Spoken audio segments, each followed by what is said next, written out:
Penandatanganan berita acara pelantikan oleh Presiden Republik Indonesia dan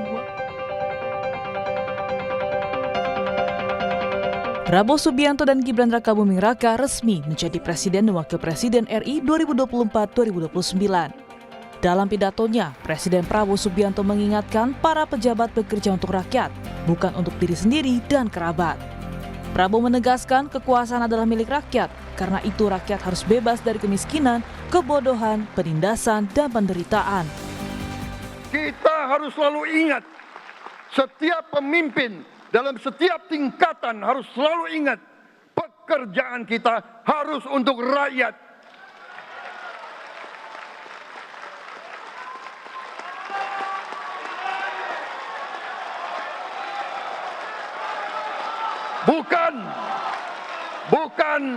Bukan kita bekerja untuk diri kita sendiri. Bukan kita bekerja untuk kerabat kita. Bukan kita bekerja untuk pemimpin-pemimpin kita. Pemimpin yang harus bekerja untuk rakyat. Pasca dilantik malam harinya, Prabowo pun langsung mengumumkan nama-nama pembantu kabinetnya di Istana Kepresidenan Jakarta. Total ada 109 orang anggota Kabinet Merah Putih. Sebagian menteri dan wakil menteri yang dipilih Prabowo Subianto merupakan mantan menteri era Kabinet Joko Widodo. Para menteri pun akan dilantik pada hari ini. Bahwa setelah saya dilantik pada tanggal 20 Oktober 2024, malam harinya saya akan umumkan Kabinet Pemerintah Republik Indonesia periode tahun 2024-2029 dengan kesepakatan para ketua umum koalisi kami beri nama kabinet ini Kabinet Merah Putih. Publik pun berharap ke depan Indonesia menjadi lebih baik lagi. Selamat bekerja Prabowo Gibran. Tim Liputan Kompas TV.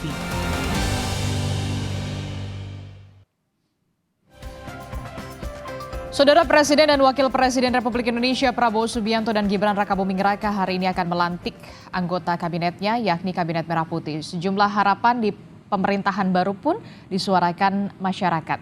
Dengan ditambahnya jumlah kementerian, bagaimana pemerintahan ke depan efisien mengentaskan pekerjaan rumah pemerintah sebelumnya. Apa saja yang akan digeber dalam 100 hari pertama Prabowo Gibran?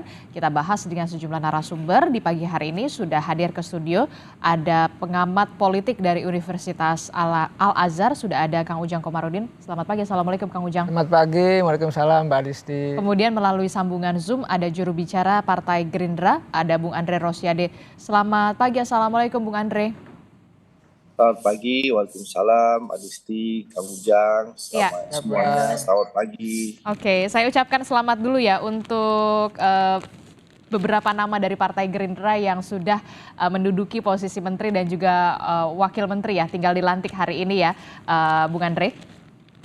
Ya, terima kasih. Ya, Bung Andre, ini kan kalau kita lihat ya, hari ini nanti menteri dan juga wakil menteri, kalau wakil menteri nanti sore, untuk menteri Kabinet Merah Putih nanti jam 10. Nah, saya mau tanya dulu, pemilihan nama Kabinet Merah Putih ini seperti apa sebenarnya? Adakah makna tersendiri atau seperti apa, Bung Andre? Seperti yang disampaikan Pak Prabowo tadi malam bahwa inilah nama yang disepakati oleh beliau dan Mas Gibran dengan seluruh pimpinan partai koalisi. Ya, disepakatilah nama Merah Putih ya. Nah, saya tidak terlibat di situ, tapi yang saya tangkap ya semangatnya adalah semangat Merah Putih. Bagaimana Pak Prabowo, Mas Gibran akan memimpin kabinet yang bekerja untuk kepentingan Merah Putih. Itulah dasar pengambilan nama Merah Putih. Oke. Sepertinya kita mengalami gangguan komunikasi dengan Bung Andre Rosiade, tapi sudah dikatakan bahwa memang Pak Prabowo dan juga Gibran Rakabuming Raka menamakan nama kabinetnya adalah Kabinet Merah Putih. Yang harapan optimis kabinet ini. Ya. Oke, kita agak sedikit gangguan komunikasi kepada Bung Andre, nanti bisa diperbaiki sinyalnya kemudian Bung Andre, tapi saya ke Kang Ujang dulu. Kang Ujang, Ya. tadi malam kita sudah melihat bagaimana pengumuman dari menteri dan juga wakil menteri yang akan membantu Presiden Prabowo dan juga Wapresnya, Gibran Rakabuming Raka 5 tahun ke depan. Apa yang bisa dicermati soal Kabinet Merah Putih ini?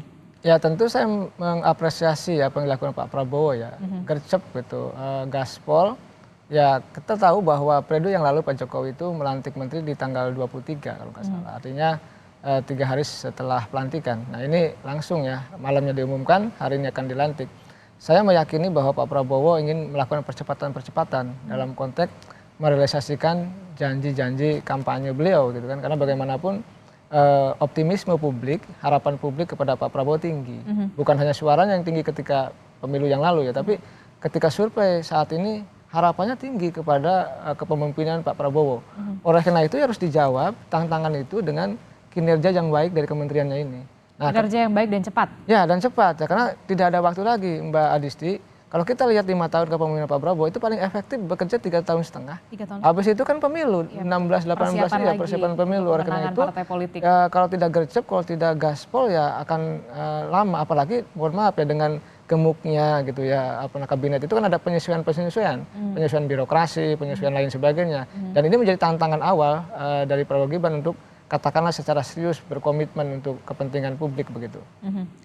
Kenapa kemudian Anda melihat Kabinet Merah Putih ataukah memang Kabinet Merah Putih ini menggambarkan semua perwakilan ini ada dari ujung barat Indonesia sampai ujung timur Indonesia? Ya kelihatannya ke sana ya. Kita lihat teman kita ya, ada yang dari Kompas juga masuk. Itu kita turut bahagia. Lalu juga dari Papua gitu ya. Banyak. Nah lalu juga saya lihat dari keterwakilan Ormas juga. Yang biasanya misalkan hanya Muhammadiyah, hanya NU. Sekarang ada Persis, Persatuan Islam juga terwakili. Ya, saya lihat dipanggil jadi wamen gitu. Nah lalu juga dari Baton MU, Muslimat juga ada diwakili. Jadi kelihatannya memang menggambarkan dari kenusantaraan ya, keindonesiaan, keterwakilan dari semua komponen masyarakat atau komponen etis di Indonesia ataupun komponen daerah dan wilayah. Saya rasa ini menjadi sesuatu yang bagus kalau itu dirancang, diorkestrasikan dengan baik. Koordinasi yang benar-benar baik dan apik. Ya betul, makanya saya selalu mensyaratkan gitu, kalau jadi menteri itu kan bukan hanya ke atas, bukan hanya ke bawah, tapi bagaimana horizontal, hubungan antar kelembagaan itu harus dibangun. Koordinasi, sinergitas itu harus betul-betul dibangun. Karena gini, pengalaman saya kenal dengan beberapa menteri gitu. Di birokrasinya saja misalkan itu agak sulit tuh. Dirjen gitu, deputi itu agak sulit untuk bekerja sama, apalagi dengan kementerian lain. Makanya data-data itu selalu berbeda, Mbak. Data itu di Badan Pusat Statistik seperti apa, di Kementerian Sosial seperti apa. Makanya data-data itu tidak ada yang akur, tidak ada yang cocok. Nah, oleh karena itu tadi ini menjadi tantangan gitu, walaupun kelihatannya mudah, ya tapi harus betul-betul diseriusi komitmen itu untuk bahwa menteri harus tadi bekerja sama dengan baik. Apalagi belum lagi persoalan birokrasi. Nah ini yang menjadi catatan saya. Kita reformasi Mbak 26 tahun, salah satu yang belum tersentuh itu adalah birokrasi. Selalu menekan reformasi birokrasi, selalu ada dan kementerian pun ada. Kementerian reformasi birokrasi gitu ya. Tetapi tidak pernah tersentuh ini. Misalkan dari dulu netralitas ASN gitu, tapi tidak pernah terjadi. Lalu di belakang layar main gitu. Camat-camat jadi tim sukses, kepala dinas jadi tim sukses. Nah, ini harus ditata kembali bagaimana menjadikan birokrasi di kementerian itu lebih efektif, lebih bekerja untuk kepentingan publik seperti itu. Karena prinsipnya kalau bicara birokrasi ada pelayanan terbaik bagi masyarakat Indonesia begitu. Oke, saya coba menghubungi lagi ke Bung Andre Rosiade. Bung Andre? Ya. Oke, aman ya Bung Andre ya? Aman. Oke, Bung Andre, tadi kita membahas soal bagaimana Kabinet Merah Putih yang tadi Anda sebutkan sebenarnya pemilihan Kabinet Merah Putih ini sudah disetujui oleh koalisi juga ya, benarkah demikian ya? Partai politik koalisi. Betul, bahwa seperti yang disampaikan Pak Prabowo tadi malam sebelum mengumumkan nama kabinet kan beliau menjelaskan bahwa nama kabinet ini adalah Kabinet Merah Putih, di mana nama ini juga sudah disetujui oleh para ketua umum partai pendukung koalisi Pak Prabowo dan Mas Gibran. Dan saya rasa nama ini nama yang baik ya, merepresentasikan semangat Merah Putih ya, semangat kabinet ini Pak Prabowo dan Mas Gibran bersama kabinet untuk bersama-sama memimpin negara dan bangsa untuk kepentingan merah putih. Ya ini kepentingan bangsa dan negara. Jadi dari nama saja kita sudah merasakan semangat dan suasana yang akan terlihat bahwa kabinet ini akan bekerja keras, ya, tidak perlu omong-omong lagi, tapi memang nanti setelah dilantik jam 10 para menteri, lalu siang menjelang sore para wamen, lalu besok para kepala badan, dan insya Allah tanggal 23 ada rapat kabinet perdana, dan lanjutkan nanti ada dalam beberapa hari mungkin tanggal 25, 26, 27 akan ada pembekalan lagi di Akmil di Magelang. Dalam rangka membangun chemistry, dalam rangka membangun semangat kerja, sehingga nantinya setelah tanggal 27 atau tanggal 28 teman-teman menteri ini langsung gaspol gitu. Langsung gaspol. Kenapa langsung gaspol? Karena memang harapan publik begitu tinggi. Kita lihat survei Litbang Kompas ya Adisti itu kan, ada 75% masyarakat yang percaya dan yakin Pak Prabowo mampu, dan itu harus dibuktikan bukan dengan omong-omong tapi dengan eksekusi. Dan alhamdulillah ya Pak Prabowo ini didukung transisi yang sangat mulus oleh Pak Jokowi.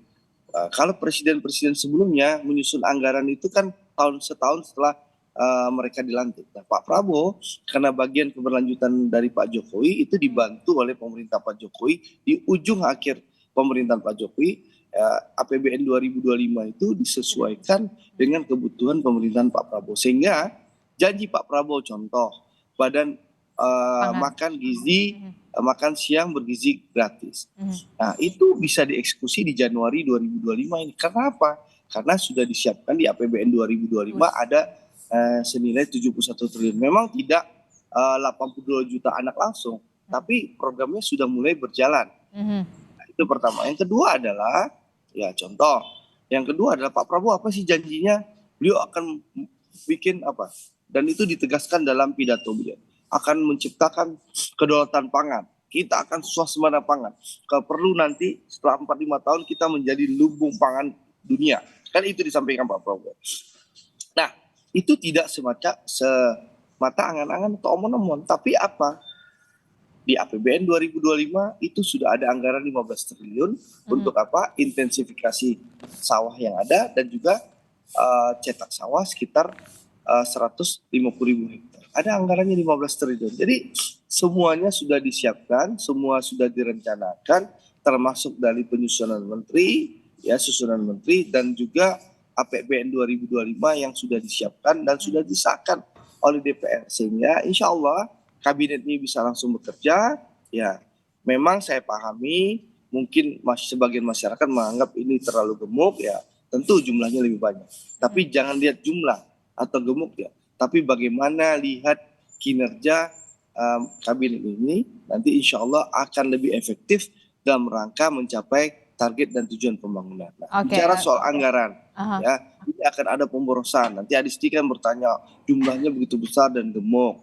Saya ingin jawab APBN 2025, ya kabinet ini akan menggunakan APBN 2025 yang disahkan oleh pemerintahan Pak Jokowi. Insya Allah akan kita pergunakan secara efektif dan prudent. Begitu, Adisti. Oke, ini kan kalau tadi Anda juga sempat menyinggung karena memang dari segi jumlah kalau tidak salah ada 109 ya di jajaran menteri, wakil menteri dan juga kepala badan. Ini bukan hal yang mudah tentu saja untuk koordinasi. Koordinasi harus krusial sekali, benar-benar krusial sekali. Apakah kemudian itulah yang menjadi tantangan tersendiri bagi Pak Prabowo dan juga Mas Gibran sampai harus juga mengadakan pembekalan di Magelang untuk menyamakan visi misi presiden dan wakil presiden termasuk soal janji kampanye? Ya, jadi Aristi, ini kan kita mau melakukan gerak cepat. Bagaimana pemerintahan Pak Prabowo ingin eksekusi, bukan sebatas omong-omong, apalagi menciptakan narasi-narasi. Nah, untuk itu tentu semua harus dipersiapkan. Ini banyak orang baru, mungkin tidak saling kenal, tentu harus diciptakan situasi dan chemistry yang ada. Dan itu sudah dilakukan oleh Pak Prabowo. Pertama, beliau melakukan pembekalan sebelum menteri-menteri ini dilantik. Ya, mengundang para pakar dan banyak hal. Kalau tahu itu, ya mumet itu kepala menteri dan wamen itu menghadapi pelatihan di Oke, dimengerti. Itu artinya ya, menteri harus gaspol lah ya? dilanjutkan lagi di Magelang nanti. Itu menunjukkan apa? Bahwa Pak Prabowo ingin para menteri dan para wakil menterinya memahami nih programnya, ya visi misinya dan arahan-arahan teknis yang akan diberikan oleh Pak Prabowo sehingga para menteri ini bisa langsung bekerja. Jadi bukan hanya pembekalan tapi arahan teknis. Ya, nanti di Magelang itu akan ada arahan-arahan teknis sehingga para menteri bisa langsung gercep, langsung gaspol begitu. Oke, di Magelang akan ada arahan teknis kepada para menteri dan juga wakil menteri begitu ya. Nah, ini kan kalau kita tahu ya, Bung Andre, apakah dengan kabinet yang kementeriannya ini lebih difokuskan? Karena ada kementerian yang kemudian bahkan dipecah, satu kementerian tadinya bisa dipecah menjadi 3. Kemudian apakah ini jika kita tidak ingin hanya menyebutnya dipecah, ini akan mempertegas pembagian kerja Prabowo Gibran atau seperti apa? Biar lebih fokus atau bagaimana tujuannya sebenarnya? Ya, memang harus lebih fokus, lebih detail, dan harus mencapai tepat sasaran. Contoh, saya ini anggota Komisi 6 di periode yang lalu. Ada Menteri Koperasi dan UMKM. Ya. Apa yang terjadi? Saya rasakan Menteri Koperasi dan UMKM di periode yang lalu, di periode saya, di 2019-2024, itu antara ada dan tiada. Tidak terlalu dirasakan manfaat. Nah, padahal koperasi dan UMKM ini adalah roh semangat ekonomi Pancasila. Untuk itu Pak Prabowo memecah Menteri Koperasi dan Menteri UMKM. Supaya apa? Supaya lebih efektif, betul-betul dirasakan manfaatnya, dan kinerjanya bisa dipacu oleh Pak Prabowo dan Mas Gibran. Nah, sehingga dipecahlah 2 kementerian ini, yang khusus mau fokus untuk koperasi, dan satu lagi fokus untuk UMKM. Bahkan untuk UMKM itu disampaikan bagaimana Menteri Koperasi dan UMKM itu harus mampu ya membantu pembiayaan dan permodalan bagi UMKM kita.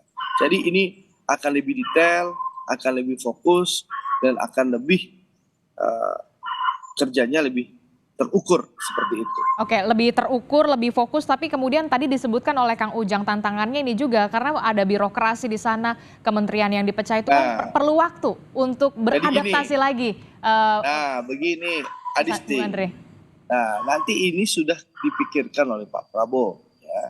Sehingga nanti misalnya, kan supaya tidak menghabiskan waktu, misalnya Menteri Koperasi dan UMKM, itu nanti gedungnya juga nggak akan ada perpisahan gitu. Ya, kalau udah dalam satu gedung ya kita bagi saja, gitu. Sehingga tidak perlu ada perpindahan karyawan, pegawai tidak perlu ada mutasi atau pindah tempat seperti itu. Sehingga ini diharapkan setelah pembakalan dan arahan teknis nanti di Magelang, semua menteri bisa bekerja secara efektif tanpa perlu ada lagi waktu penyesuaian dan juga itu hambatan teknis dan birokrasi. Itu sudah dipikirkan oleh Pak Prabowo dan tim pendukung Pak Prabowo, sehingga nanti tidak akan ada contoh ya, Menteri Kehutanan dan Lingkungan ya, itu kan ada 2 yang terpecah. Nanti insya Allah mereka masih bekerja dalam satu kantor, gedung, kantoran, gitu loh. Jadi tidak akan ada perpindahan karyawan. Cuma job desk-nya saja yang lebih difokuskan menurut Anda begitu, Bung Andre? Betul, semuanya sudah dipikirkan oleh Pak Prabowo dan Mas Gibran. Yang jelas kabinet ini ditugaskan setelah pembakalan dan mendapatkan arahan teknis di Magelang, mereka akan bekerja keras, langsung tancap gas, gaspol supaya apa? Supaya seperti yang disampaikan Pak Prabowo, bahwa pejabat itu harus bekerja untuk kepentingan rakyat, bukan untuk kepentingan kerabat. Gitu loh. Oke, baik.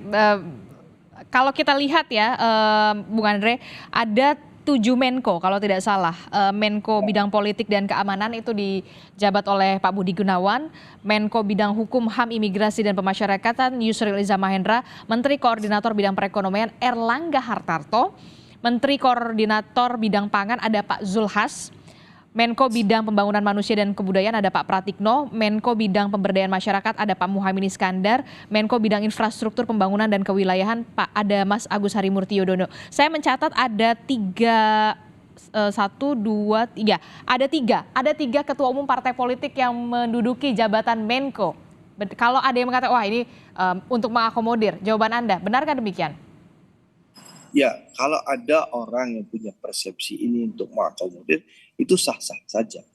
Tapi yang jelas kalau kita lihat bagaimana Pak Erlangga punya pengalaman panjang menjadi mulai menjadi anggota DPR RI, bahkan pernah menjadi Ketua Komisi 6 DPR RI, Menteri Perindustrian, bahkan kabinet yang lalu Menteri Perekonomian. Dia punya kapasitas membantu Pak Jokowi melepaskan Indonesia dari pandemi COVID-19 yang lalu. Jadi beliau punya kapasitas dan kemampuan. Ya silahkan kita perdebatkan Pak Erlangga. Ya, jadi gitu. Lalu kalau bagi orang-orang yang berprasangka buruk ya. Tapi faktanya Pak Erlangga punya kemampuan yang luar biasa. Caimin juga kita tahu Caimin ya pernah menjadi Menteri Tenaga Kerja di kabinet Pak SBY, lalu pernah menjadi Wakil Ketua MPR, zaman dulu Wakil Ketua DPR, ya bahkan menjadi calon Wakil Presiden gitu, mendampingi Mas Anies. Kita tahu kapasitas dan kemampuan Caimin.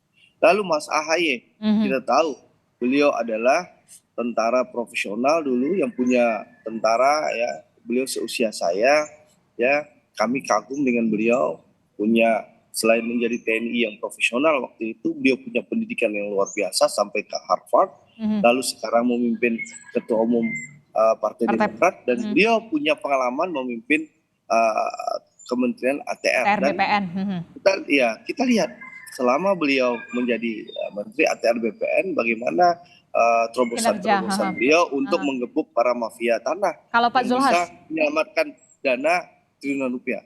Oh, Bung Zulhas itu jauh lebih banyak kenyang pengalaman. Pernah jadi Menteri Kehutanan, ya, Ketua MPR, Wakil Ketua MPR, bahkan kemarin Bang Zulhas itu mitra saya di Komisi 6. Dan beliau masuk jadi Menteri Perdagangan waktu itu di saat Indonesia menghadapi krisis minyak goreng. Dan alhamdulillah Bang Zulhas mampu dan bisa ya menyelesaikan polemik minyak goreng, dan juga selama beliau jadi menteri tidak ada masalah jadi soal ketersediaan pangan di saat Natal Tahun Baru dan juga Lebaran. Semua terkendali, tidak ada kenaikan harga yang luar biasa. Jadi semuanya memang semuanya di bidang keahliannya masing-masing ya, Bung Andre ya. Beliau ini punya kapasitas, kapabilitas, dan punya leadership yang akan mengkoordinasi para menteri di bawahnya dalam rangka membantu Presiden Prabowo Subianto. Jadi ketika ada 3 ketua umum partai politik yang menduduki posisi Menko ini memang karena kapabilitasnya dan juga kapasitasnya dipilih oleh Pak Prabowo untuk menduduki posisi menteri, terutama di posisi Menko begitu. Kalau Kang Ujang sendiri sependapatkah demikian? Jangan dijawab dulu Kang Ujang. Tetaplah bersama kami di Usai Jeda. Kami akan kembali di Sapa Indonesia Pagi.